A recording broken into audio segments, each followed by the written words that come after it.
This story is a continuation, which I'm so excited when these things happen, because I'm excited when a story began in the 90s and then suddenly I have a follow-up like more than 20 years later. And so many people come here and accuse me of like Arrested Development too. Like, oh, why are you so obsessed with the 90s? It's like, dude, would you go to a food channel and say, why are you so obsessed with carbs? My channel is rooted in goth. First and foremost, it's rooted in goth. But for me, my journey began in the 90s. So a lot of the stories that I have are kind of my youth back then. And some of you are just starting your journey. And some of you are around my age. And you will have had sort of parallel experiences. So I want to be able to share them and get them out there as sort of ways to, for the newer generation to kind of use them as a guide or to know kind of what to expect and get them hyped about what's to come. And then for everyone else, you can just reminisce and get nostalgic over it. But one day, there's going to come a time where I don't remember things as vividly as I do right now. And I hope that day doesn't come. So this, like I said, is a kind of continuation because I had a run-in with two people from previous stories more than 20 years later. And when I mention Arrested Development, these are people who are very much exactly the same. And when I told the story, it was kind of like, well, stories, my interactions with them were not great. They were quite negative. And they're still very much the same way. I think we kind of ascribe like our own beliefs and our own behaviors and our own kind of journey onto other people or to other people because we think, well, I've grown and I've matured and I know that like during certain periods I was an asshole. I said things that were maybe not nice. We think that other people had that same sort of journey when in fact they might have just doubled down and gotten like 10 times worse. And oh my God. I wouldn't say that they've gotten 10 times worse. I would say that they are the same as they were. So I'm going to start it with where it began in the second part of the story. It began with a girl. I'm going to rename her. We're going to call her Agnes. So Agnes is something that you'd nowadays refer to as a frenemy of mine. And I wish I knew that term back then because it would have been so useful and it would have come in handy. But Agnes is somebody who is very much what you would consider a frenemy. She is somebody I went to high school with. She's somebody who was part of the kind of friends group that I associated with and hung out with. And she was somebody that I more or less had to tolerate because I didn't like her. And she was very over the top, very obnoxious, and very much look at me. And her behavior made me really uncomfortable because it a lot of times put us in awkward and sometimes dangerous situations because she needed that attention on her so bad at times that she would do things a teenager shouldn't be doing, and nobody should be doing, let alone a 16-year-old at that. So I tried to limit my exposure to her and my interactions with her as little as possible. You have a lot of people, you hear them say, well, I was never about the drama, or I'm not about the drama. I liked hearing about it. I was just as, like every other teenager. I liked hearing the gossip. I liked hearing about the stuff. I didn't like being involved in it because it made me uncomfortable. I was not a very confrontational person in the sense to where I liked altercation. I didn't have any problem if I had an issue with somebody with standing up and saying something if things got too far, because that's kind of a sign of the times back then. It was very much indicative of the 90s because we didn't have a lot of this like keyboard warrior stuff. If you had something to say to somebody, you wanted to say it, you didn't go and like say it to them anonymously on some thread somewhere. You said it to their face. You called them on the phone, or you waited till you saw them and you said it to their face, or you kept your mouth closed. Because what ended up happening is if you talked, it would always find their way back to them. They would hear about it and they'd find their way back to you. So either way, you're going to have a confrontation with this person. So I made sure to limit what I had to say to what I really felt was important, because I really didn't feel like anything was really worth the drama or the hassle. So she and I definitely, back in the day, we definitely had words, because there were times where she just went overboard and I couldn't help it. I had to, enough is enough. You have to say something. So there were a few occasions where that did happen, but I want to kind of give you an idea. And some of these stories you may have remembered from my previous videos. They're very brief, but it's going to give you an idea of what I'm talking about. So Agnes. One occasion, it was myself, Agnes, and a third friend. We were waiting at the bus stop to go home. We were in a little cute town called Sayville. We were just kind of spending the day in there, going to the coffee shop and doing whatever. And we were waiting for the bus. to come and pick us up and take us, to the bus stop close to our house. And as we're waiting at the bus stop, I guess me and my friend were more kind of focused on each other while we were having a conversation and not paying much attention to Agnes. And the thing about that is when the focus was not on her, you had to make sure to include her as much as possible, because if she felt in any way that she was not the center of attention, she was going to do something nuts. So she had set her sights on this little old Spanish man that was sat at the bus stop as well. And this man could not speak any English, so he couldn't tell her, like, hey, stop it. But she was all over him, trying to sit on his lap, and he's like moving further and further down. Finally, he stands up and she's touching him and she's all over him. And I don't know if it was his bus that came first or if he was just getting on any bus to get away from her. But bus comes, he goes to get on the bus, and before he gets one foot on that bus, she grabs him by the face and just plants a kiss right on his lips. And this poor guy was like, you could tell he was traumatized. And we felt really bad. I mean, the whole time we're like, Agnes, stop, leave him alone. And it's, that kind of thing just sort of egged her on. We'll do 2 instances. Another instance is the same friend that was at the bus stop with us that day. He lived the next street over from me. So I would walk to and from his house all the time. It was super close. So we were all hanging out at his house, and his mother kind of let him have his own basement apartment. It was a finished basement. So he made his own little basement apartment in there. It was really cute. And we were hanging out there, and Agnes had these 2 guys that she met on something called IRC. So back in the day, there was something called Internet Relay Chat, which are kind of like chat rooms, I guess. Like some people had MSN, some people had AOL, and then you had the people that had IRC.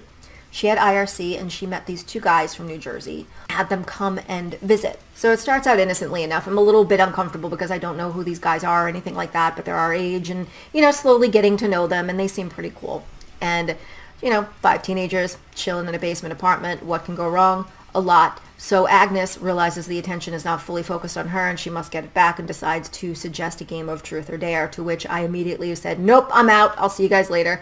And I've already seen this person do enough. I am not about to see how far she can go. So they all offer to walk me home. Fine, walk me home. I don't mind. I'm on the next street. It's not long. So they start the game of truth or dare on the way home to my house. We turn the corner and we get to my block. We only just turned the corner onto my block. My house was like 3-4 houses in. And immediately she chooses dare, and she dares one of the guys from New Jersey, I forget his name, kiss her. And she says, okay, but he needs to say something romantic to me first. And I don't know why I remember exactly what he said to her. But he said, I love the way your glasses reflect the moonlight. And she got mad, but kissed him anyway. And this was like the one dare that I witnessed. So that was just scratching the surface of how bad the game would get by the play-by-play I got the next day from my friend whose house we were at. He was gay, by the way. And the reason I'm mentioning that is because he was, not exactly interested in getting with myself or Agnes or anything like that by way of this game. He just finds these kind of things funny. I don't know what station I thought that train was going to stop at, but it turns out my intuition kind of served me well that night, because it went like 13 stops past what I thought it would. So Agnes and my friend had engaged in something they never had as a friend duo together. How do I describe this? They did something to the guy from New Jersey. Let's just say they played the same flute together at the same time. So there have been a few occasions where she had put us in situations where I felt like I was in danger, because just like she did with the old man at the bus stop, she would kind of be loud and obnoxious in front of lots of other strangers that would draw unnecessary attention onto us. And when you're dressed goth, it's the 90s, and people are already kind of aggro toward anybody who's alternative, you don't want to make it that much worse. But she had a way of like wanting to antagonize strangers, and I wasn't about that. I didn't like that. So as you get older, friend groups, they start to dissipate. They start to one by one kind of drift off in their own directions and go and lead their own lives. And that happened very much here. And I can't say that I ever wondered what happened to her. So fast forward 20-something years later to today, and I'm suddenly invited to a new Facebook group that is, it's like Sachem Graduates 1998, but it's all the people that I associated with and all the people that I knew, like kind of those groups. It was great. It was great to see everybody and catch up, and I accepted. I was part of the group, and we're all chatting with one another, and even Agnes was part of the group. And I don't think anything of Agnes being part of the group, because it's been more than 20 years. And the things that happened went down when we were teenagers. We're very young. So of course we're going to regret some things that we did or some of our behavior. And you grow up in that amount of time. Who doesn't grow up in that amount of time? Surely she inwardly cringes, like we all do, by some of the things that we did. Nope. I think we had probably about a month of like solid bliss of this group to where everybody was getting along and it was great, until Agnes felt like the attention and the focus was not on her. Without prompting, without rhyme or reason, she starts posting nudes to this public group. These are people that we went to high school with. Some of them we all knew personally. Some people were faces that we'd seen in the hallway or faces we've seen at parties or were part of the group by extension, but we were just getting to know because, you know, they were part of our memories, but kind of indirectly because they were kind of witnesses and they were there with us, but they weren't like directly friends with us, if that makes any sense. But she starts posting nudes to the group, and I don't mean like one a day. I mean like you probably got about a dozen nudes every single day. And, you know, people are obviously like, you know, they don't want to make her feel bad. They're like, hey, go you, looking great. You know, you haven't aged a day. And, you know, that's good. Like the first 15 nudie shots. I mean, even one would be, okay, that's kind of strange. It's kind of out of place and inappropriate, like to be posting without any prompting to a public high school reunion group. But, you know, okay. But after being bombarded every single day, multiple times a day, was getting kind of uncomfortable. I'm like scrolling through my feed and I want to kind of interact with the group, but I literally cannot do that without seeing her naked in the shower. So I'm, you know, in touch privately with a lot of people that are in the group. Either I became reacquainted with them or that I've just still been in contact with them for all those years. And there are people who, you know, we're all kind of saying, you know, I'm guilty of it too. Like, what the hell is she doing? Like, I can understand maybe one or two pictures, but this is like really, this is inappropriate. Like, do we say something? Nobody wanted to say anything because they didn't want to start any friction, which I can understand. You know, she's posting these pictures and clearly putting herself out there, so she wants the attention. She's naked, clearly quite vulnerable. So what do you say? And I knew it was going to end up being me. I knew it. I knew it was going to be me.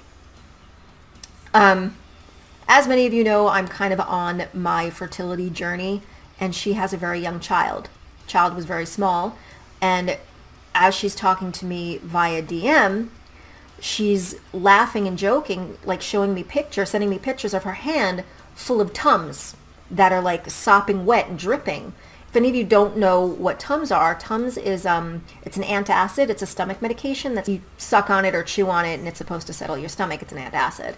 And her kid was getting a hold of like this Costco-sized version that she had out within its reach, and she kept finding him with the Tums in his mouth, and she would go and scoop them out.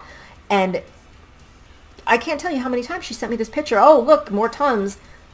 Put them up somewhere where he cannot reach them. Stop putting them in the child's reach.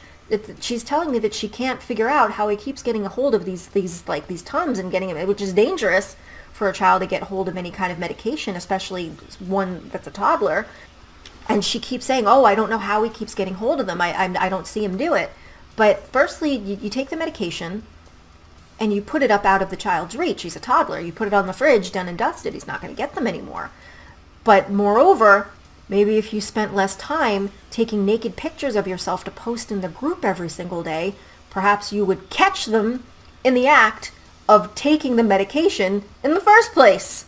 But that, I think, is what kind of fueled me when I finally, I've seen one too many naked pictures of her, and I forget how it specifically went down. And I think it had to have been on one of her posts, one of her naked posts. And this is a public group, and I'm often, my computer is in view of other people. Can we kind of agree that maybe posting nudes here is not appropriate?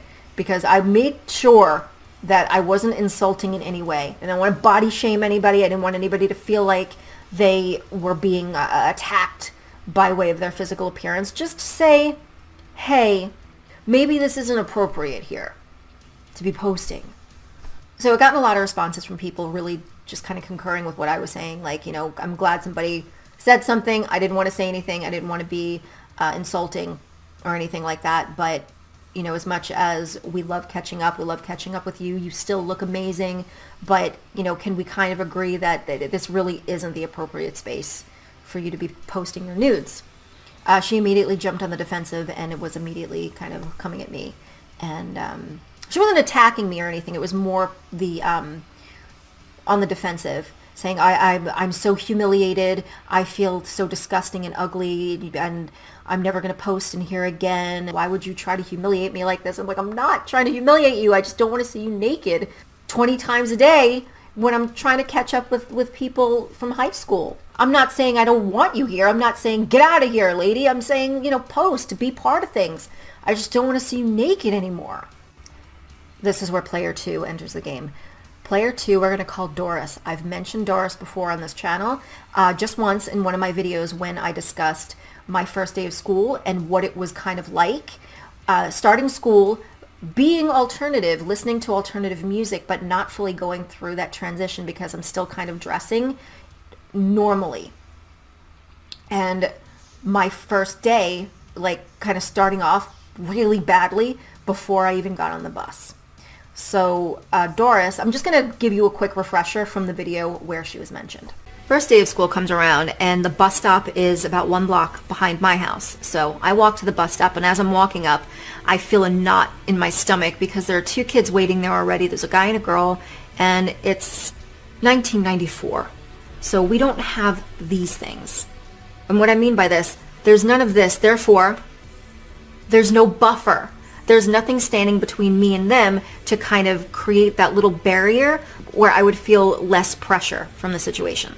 So the only thing I could do is either walk up and say nothing or walk up and say hi. So I walked up and I said hello. The boy, he immediately said hello back. He was very nice. The girl rolled her eyes and turned her back, physically, in a physical display of I do not like you, turns her back and faces the other way. Not off to a very good start. And I'm thinking, I don't know this girl. I've never met her before in my life. So this was before I even got to school, before I even got on the bus. We're not off to a good start. So like I said, I didn't know Doris from a hole in the wall. She didn't know me. And it's not like we had any prior beef or anything like that because I was not from the area. I wasn't just starting high school for the first time. I was new to the town. I was born and raised on like the cusp of Queens. I was like late Long Island, early Queens, and I had friends that I would go walk to their house 2 blocks over, and I was literally in Queens. So Eastern Long Island, Lake Ronkonkoma, this is like new turf for me. And I lived in Florida in between. So I went from like Queens, Florida for 5 years, and then back to New York, and I moved all the way out to Lake Ronkonkoma. I did not know these people. I did not know her. So immediately, I know, because I'm weird. I was always a very weird kid, and I was fully aware of that. And I had to learn how to try to act normal. I was very hyper aware of myself because I needed to make sure, like when I met people, okay, when you're meeting people for the first time, smile, not this smile, but the normal smile, the one that we practiced. And try to say as little as possible. Just listen. Because giving me the opportunity to speak was like giving me the opportunity to say something completely off the wall. And I didn't want that to happen. So naturally, when I got that reaction from her, I immediately thought, well, I screwed that up. I must have done something weird. And I put the blame on myself, which I'd always done when people didn't take to me because I assumed that it was something that I'd done. Later, I found out that sometimes you're not everyone's cup of tea, and then sometimes other people are just assholes. And it was over 20 years later that I realized she was and is a giant asshole. So here's what happened. Doris, as we're going to call her, she starts responding, saying something along the lines of, same old Angela, nothing ever changes. I remember every time Doris and I interfaced quite vividly, and I can categorically say that she and I never, ever spoken one word to each other. Ever. And even if I had tried to speak to her, there's no way she'd even respond. Because the second I was anywhere near, she would deliberately turn her back and not even look at me and scoff every time I opened my mouth to anybody else that was around. And this was only at the bus stop. The only time we saw each other was at the bus stop because she lived like 1 block behind me, and then we'd see each other at the bus stop. And then that's it. We had a really big school, and I don't recall ever seeing her in school, and we didn't have the same friend group either. So why she was saying same old Angela never changes, kind of like she has insight to who I was as a person, I found very odd. So I DM'd her. I had to know. I'm going to read this to you. And before I do, I know you're probably going to be confused as to why I'm coming at her so gently and being so apologetic when I didn't really do anything wrong in the first place. But there's 2 reasons for that. So 1, I don't know, maybe I did actually offend her or hurt her feelings or something in some way. Or I came at her, or when I approached the bus stop that day, maybe I made her feel some type of way. And it led to some crazy misunderstanding. And, this is an opportunity for closure for the both of us. I don't know. 2, moral high ground. Always take the moral high ground. This person can either meet you on your level and things can end amicably and you both have answers. 2, they're actually an asshole. They take the low road, and in no way do you come out looking like an asshole because there was nothing that you said to warrant that level of response. So in the event that they try to talk shit, please refer to Exhibit A. I'm not even sure that I'm going to send this message, but I'm typing it anyway just in case I decide to. As much as I'd really prefer them not to, friends feel the need to screenshot Agnes's comments on a post about me and then text them to me. I've seen everything said, including your input, Doris. Now, you and I have never actually spoken to one another. A little over a year, I lived a block away from you. I moved to that house from Florida, so not only was I starting my first year of high school, I was starting it in a place where I knew no one, and I was terrified. Incidentally, you and I were on the same bus, oftentimes the same bus stop. They say that people remember the most random things sometimes, and something that actually is quite vivid in my memory is my first encounter with you. It was the first week of school, and as you waited for the bus outside your house, you had a friend with you who you seemed quite close with, and I think his name was either blank or blank. I can't remember. He'd always seemed quite pleasant enough, though. I said hello to the both of you, and I was pretty taken aback by your response since I'd never actually met either of you before this day. Refusing to look at me, you condescendingly rolled your eyes and turned away. Your friend, however, returned the hello. That whole bus ride, I was confused as hell. I was trying to figure out what the hell I did to elicit that sort of reaction from you. I forgot about it once I got to school, but then the next morning it was no different. From that day on, you continue to have the same reaction to my presence. Over the next coming days, it managed to progress from rolling your eyes to the addition of a scoff and a display of flat-out, over-the-top disgust. Looking back on it, it seems less of a spontaneous reaction and more of you wanting me to know how you felt about me, but I never understood why. Some days it would just seep into the background, but other days I would dissect my every micro-gesture just to try to figure out what the fuck I did or was doing to make you hate me so much. I was a pretty insecure kid. Apart from the bus stop, I don't recall ever seeing you in school, let alone outside in a social situation, so I was pretty baffled about the whole thing. More than a few times I talked myself out of confronting you to ask what I'd done to you, but then I thought better of it. Nothing to do with you, but my mother started driving me to school more, and I saw less of you, and eventually, about 2 months into 10th grade, my family moved to Holbrook, and after that, I didn't see you at all. About the comment you made about me. You speak very matter-of-fact, as if you have some keen insight to who I was back then and who I am today. Doris, what you knew of me was from the brief and random times we interfaced at the bus stop from the age of 14 to 15. That's it. How can you seriously claim to know anything about me at all? As far as my qualms with Agnes, you have no idea of our history together, nor what transpired to elicit my reaction. Rather than go into some detailed explanation to defend myself, that's between she and I, and I'm not one to spill one's personal business regardless of how I feel about them. Besides, that's not what this is about. From my perspective, you judged me back then, and you judged me fucking hard. Before I got a chance to even open my mouth, you already decided that you hated me. Part of your comment was to say that I've not changed. However, once again, 21 years later, here you are judging me again and saying some pretty nasty things in the process, based on one side of the story that you know nothing about. Yet I'm the one who hasn't changed? Can you not see the hypocrisy in that? The fact of the matter is, Doris, you know no more about me now than you did back in 1994. I don't expect a response from you. If you choose to respond, cool. If not, that's okay too. But if you do, I really would like to know what it was that I did to you to make you hate me that much, because I cannot for the life of me figure it out. And get this was her response. Hope you have a great life. Mine is amazing. Hope you find the same happiness that I did. Moving away from Long Island was the best and worst thing I did. Blank is doing great, by the way, as well. Cheers.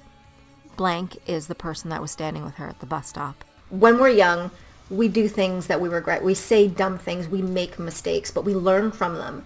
And we move on and become better people as an adult because you learn how to interact with people. You learn empathy. And I was not a bad kid, but I was no angel myself. Like the time where I got into a fight with my boyfriend over the phone, he pissed me off, and I hit record on my parents' answering machine, and I baited him into talking shit about our friend's industrial band. And once I got him talking shit, I immediately called my friends after, told them that he was talking shit about their band, played them the recording, and they came to my house, picked up the tape, used it in their latest song, and then debuted that song at our friend's Sweet 16, where my boyfriend was in attendance and would hear his own voice echoing back at him over industrial beats. And when they told me about 10 minutes before they performed this song that it was about to happen, I went and hid in her house, laid in the bathtub. I laid on the bathtub floor in the parents' bathroom in the dark, and absolutely terrified to go outside and like face the music, literally face the music. He was pissed, but he put on a good front, and still to this day he thinks it's funny. So I would say that was kind of like fairly instant karma on me. I felt like I was getting instant karma on him because he was saying some pretty mean things to me. So I was like, all right, you want to be mean? I'm going to get you back. But that's like a perfect example of like, the 90s, how back then your actions and your behavior and your words will always find their way back to you, and you will have to atone for them. And that's, a great example of that kind of coming full circle for me. And I learned. But I guess like the lesson in all this is that sometimes we could be the villain in someone else's story and not even know it. In a lot of ways, when I sent that message to Doris, I would find out that maybe I came up with a certain attitude, or I presented myself in a way that made her feel insulted or something. I don't know. I guess I was kind of hoping for that.